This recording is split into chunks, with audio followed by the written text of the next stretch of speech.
Four news stories for you. Firstly, we have a news story about Kenyan upcoming presidential election. Secondly, Iran today fired missiles on Iraq.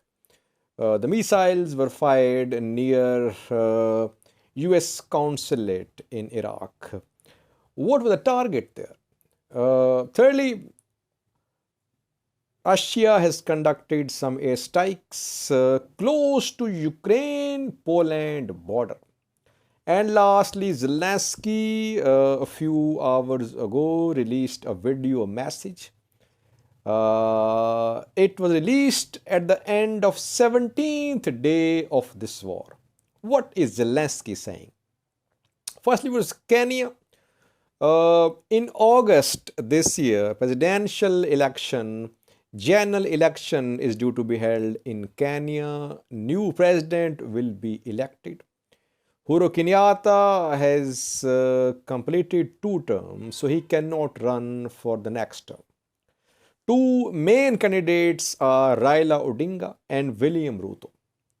Now, I just want to make 2 points. Election will be held in August, and we are in March now, mid of March.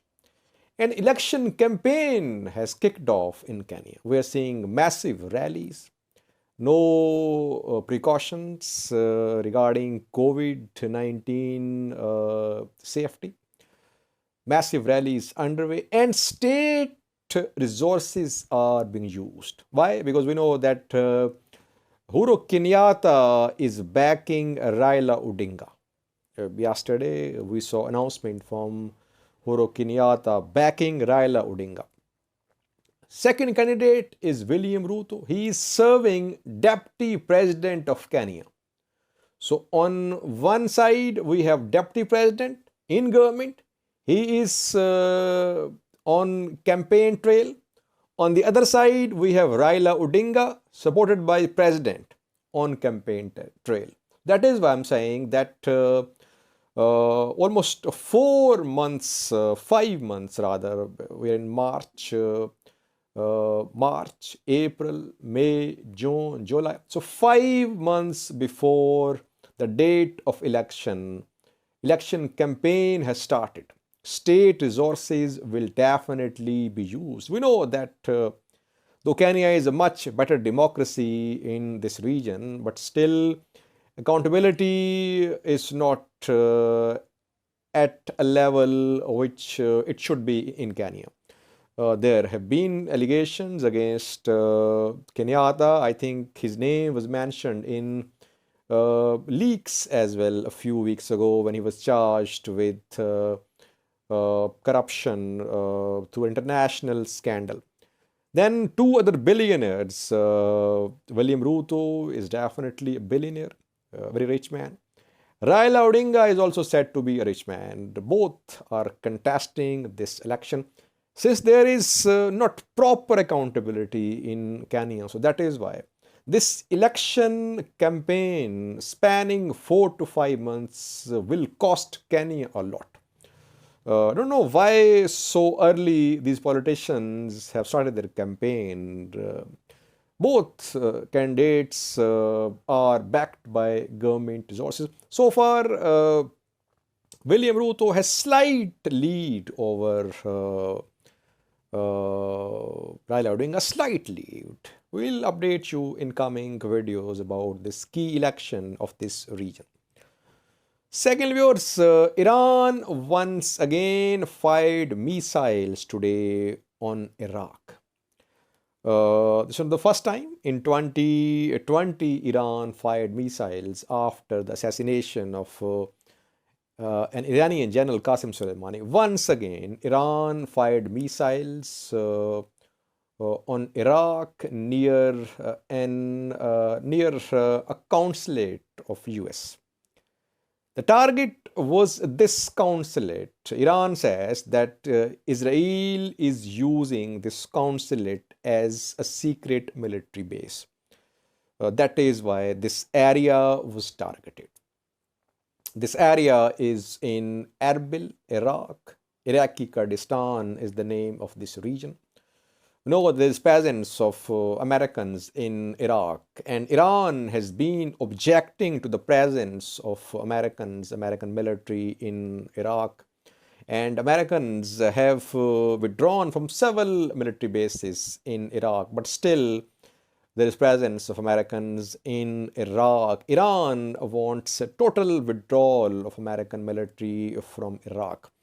Iran says that last week Israel carried out airstrikes on Syria in which some Iranian officials were killed. That is why today it carried out these missile strikes on Iraq near a military base allegedly being used by Israel. Now, Iran did the same in 2020. Their top man, Qasem Soleimani, was killed in a strike by Americans in Iraq. How did Iran respond? Iran just fired some missiles on a US military base in Iraq. Some US officials were slightly injured. There were no casualties back then. Same is the case now. There are no casualties of any sort. Just missiles were fired near this military base. Just a warning from Iran to Israel. Iran has been under pressure from Israel, we know, for years, from the US as well. It's under very tight sanctions from the US, but it has managed to survive. Though economic conditions in Iran are alarming, inflation, unemployment, prices of commodities they have spiked. Situation is very disturbing in Iran when it comes to economic conditions. But militarily, Iran has managed to survive. Iran is supported by Russia and China. Thirdly, viewers, Ukraine-Russia conflict today, not today, a few hours ago, at night, last night, I think, Russia carried out strikes on a place in Ukraine, which is close to Poland's border. The target of these Russian airstrikes was International Center for Peacekeeping and Security, where foreign instructors work too. The center is in western Ukraine, close to Poland border. Russia will intensify its attacks in Ukraine, Poland, Ukraine, Hungary, Ukraine, Slovakia border areas. Russia made it clear a few hours ago that it would hit any arms shipments to Ukraine from neighboring countries. Some casualties are being reported in this Russian attack on this border area. Meanwhile, ground fighting is decreasing a little. It seems that Russian advance is slowing down. Russian forces are regrouping. We could see new deployments, and then we could see a new massive offensive on the capital Kiev. But so far, airstrikes continuing, some missile fires as well. But overall, a ground offensive from Russia seems to have stalled a little. It's not that Russians are withdrawing, no. But the speed of their advance has slowed down a little. Last, viewers, Zelenskyy, president of Ukraine, a few hours ago released a statement, a video message at the end of 17th day of this war. What is he saying? He says, Russia cannot conquer us. Russia does not have the strength. It does not have the spirit to conquer Ukraine. Watch this video message of Zelenskyy, president of Ukraine. Thank you for watching. Мудрі народи сильної країни. Завершився 17-й день війни. Війни за право бути вільними.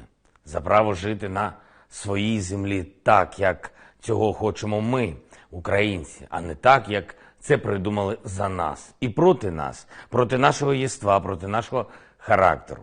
Російські окупанти не можуть нас підкорити. У них немає такої сили, немає такого духу, вони тримаються тільки на насильстві, і тільки на терорі, тільки на зброї, якої у них багато, але в окупантів немає жодної природньої основи для нормального життя, для того, щоб люди могли відчувати щастя і мріяти. Вони органічно не здатні робити життя нормальним. Всюди, куди прийшла Росія, на чужу землю мрії неможливі. Тільки дуже тяжка боротьба за виживання. В результаті нападу на нашу землю, на Україну, російське керівництво фактично перетворює свою державу на аналог так званих ДНР і ЛНР, на велику ізольовану від усього світу зону, де царюватиме бідність, де усе визначатиметься тільки насильством, і звідки люди будуть тікати, як тільки можуть, хто тільки може.